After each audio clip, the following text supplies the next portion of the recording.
అంటే ఎవరైనా ఎందుకు చేయరు?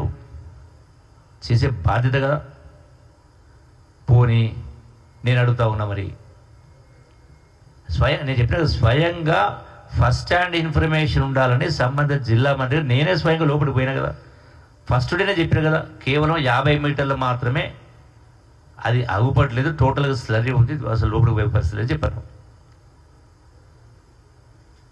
మరి వీళ్ళు నిన్న అంతమంది వచ్చి మమ్మల్ని రానియలేదు, మనం అడ్డుకుందరని కింద మాట్లాడితే, వాస్తవంగా మిమ్మల్ని అందరినీ రావడానికి పర్మిషన్ ఇచ్చింది, అక్కడ రావడానికి వాళ్ళు పరామర్శించడానికి పర్మిషన్ ఇవ్వడం జరిగింది కదా.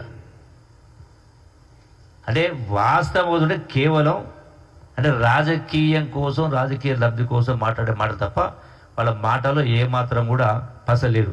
పోనీ మీరేమైనా ఈ ప్రభుత్వం ఇచ్చిన ప్రకారం ఇటువంటి సంఘటన జరిగినప్పుడు రావడానికి పర్మిషన్ ఇచ్చి మీరు 100 మంది 100 వాహనాలు 200 వాహనాలు వచ్చి చేస్తే అక్కడ చర్యలకు ఇబ్బంది కాదా? అలో చేస్తే పరామర్శించడానికి వచ్చింది, పరామర్శించవచ్చు, చూడవచ్చు. మరి గతంలో ఇటువంటివి ఎన్ని జరిగినాయి? గతంలో ఇటువంటి సంఘటన జరిగినప్పుడు 1 కాదు 2 కాదు. గతంలో ఇదే పాలమూరు రంగారెడ్డిలో ప్రాజెక్టులో ఐ థింక్ సబ్జెక్ట్ కరెక్షన్ 6 మంది చనిపోయారు, 6 మంది 7 మంది. వచ్చిందా?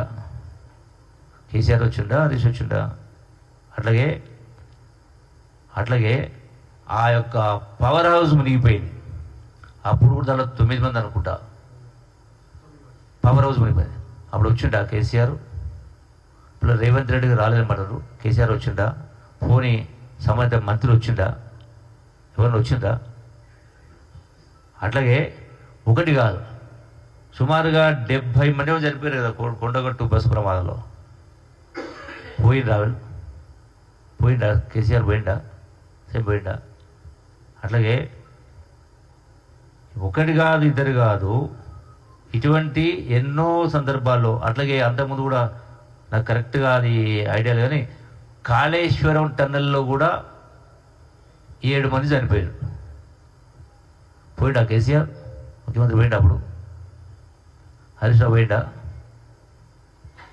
మీరు చెప్పాలి. అంటే టోటల్గా అంటే ప్రకృతి విపత్తును కూడా రాజకీయానికి వాడుకునేటువంటి కార్యక్రమం ఒకటి. రెండవది, ఈరోజు కేసీఆర్ 5 సంవత్సరాలు ఇరిగేషన్ మినిస్టర్గా ఉన్నాడు, ముఖ్యమంత్రితో పాటుగా ఆయనే ఇరిగేషన్ మినిస్టర్ ఉన్నాడు. హరీష్ రావు 5 సంవత్సరాలు ఇరిగేషన్ మినిస్టర్ ఉన్నాడు. ఈ ప్రాజెక్టు ఎకనామిక్ వయబిలిటీ కాదు అని కేసీఆర్ మాట్లాడినట్టుగా ఓ సందర్భంలో ప్రస్తావించినట్టుగా నేను చదివినా, చూసినా, వింటా ఉన్నా కూడా. మరి ఇంత మేధావి మాటలు మాట్లాడేటువంటి బీఆర్ఎస్ నాయకులు ఆల్రెడీ ఈ ప్రాజెక్టుకు సంబంధించి 30 టీఎంసీలు, అది సుమారుగా 3 లక్షల ఎకరాలకు సాగునీరు. ఆల్రెడీ దానిపైన 25 కిలోమీటర్ టన్నెల్ పూర్తయింది. సో మిగిలినటువంటి దానికి 1000 కోట్లకా 12 కోట్లకా 2000 కోట్లకో పూర్తి చేయడానికి ఖర్చు. దీనికి రికరింగ్ కాస్ట్ ఉంటుంది కదా. ఒకసారి టన్నెల్ పూర్తయిపోతే నీళ్లు బై గ్రాడ్యువల్ ఫ్రీగా వస్తాయి. అంటే మోటార్లు అవసరం లేదు, పంపులు అవసరం లేదు, కరెంటు బిల్లు అవసరం లేదు, కాలిపోవడం అవసరం లేదు, వైరింగ్లు అవసరం లేదు, వైండింగ్ అవసరం లేదు. అంటే ఎకరానికి కేవలం 1,00,000 రూపాయలతోటే ఈ ప్రాజెక్ట్ మొత్తం పూర్తయింది. ఎకరానికి 1 రూపాయి ఖర్చు లేకుండా పర్మనెంట్గా సాగునీరు వస్తుంది. మరి ఇప్పుడు కట్టబోతున్నటువంటి పూర్తి చేయాల్సినటువంటి ఇలా కాళేశ్వరమైన పాలమూరు ప్రాజెక్ట్ అయినా ఎకరానికి నాకు తెలిసి సబ్జెక్టు కరెక్షన్ ఏ ప్రాజెక్టు కూడా 2 లక్షల నుంచి 3 లక్షలు తక్కువ అవుతలేదు. 1000 కోట్ల రూపాయల కరెంటు బిల్లు, అవి ఎకనామిక్ వైబిలిటీ ఎట్లయితేవి 1 రూపాయి కూడా మళ్ళీ 1 రూపాయి ఖర్చు అంటే మొదటిసారి తవ్వినప్పుడు పెట్టుబడి తప్ప తర్వాత 1 రూపాయి పెట్టుబడి పెట్టాల్సిన అవసరం లేదు. నల్గొండకు సంబంధించి 3 లక్షల ఎకరాలకు అట్లాగే ఆ ఫ్లోరైడ్ బాధితులకు నిలబడానికి. అంటే ఇంత సింపుల్ ప్రాజెక్ట్, ఇంత ఈజీది, తక్కువ ఖర్చుతోటి అయ్యే ప్రాజెక్టును మీరు 10 సంవత్సరాలు మూలపడేసి 1,80,000 కోట్ల రూపాయలు ఇరిగేషన్ ప్రాజెక్టులు టెండర్ పిలిచి దీన్ని పెండింగ్ పెట్టే కార్యక్రమం చేసిందంటే మరి దీనికి ఎవరు కారకులు బాధ్యులు? సంబంధ ఇరిగేషన్ మినిస్టరు హరీష్ రావు గారు బాధ్యులు కాదా? కేసీఆర్ బాధ్యులు కాదా? అంటే మరి ఏ ప్రకారం చూసినామంటే ఇంత మేధావి మాటలు మాట్లాడడంలోకి ఈ మాత్రం కామన్ సెన్స్ లేదా? తక్కువ ఖర్చులు ప్రాజెక్టు పూర్తి కామన్ సెన్స్ లేదా?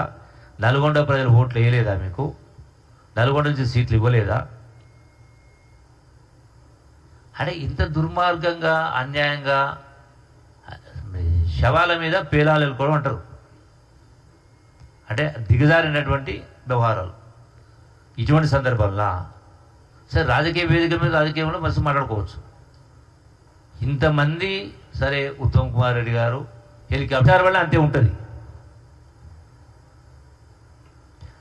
ఆప్టిమం యూటిలిటీ ఇప్పుడు స్థాయిని బట్టి వాళ్ళ యొక్క టైం విలువ ఉంటుంది.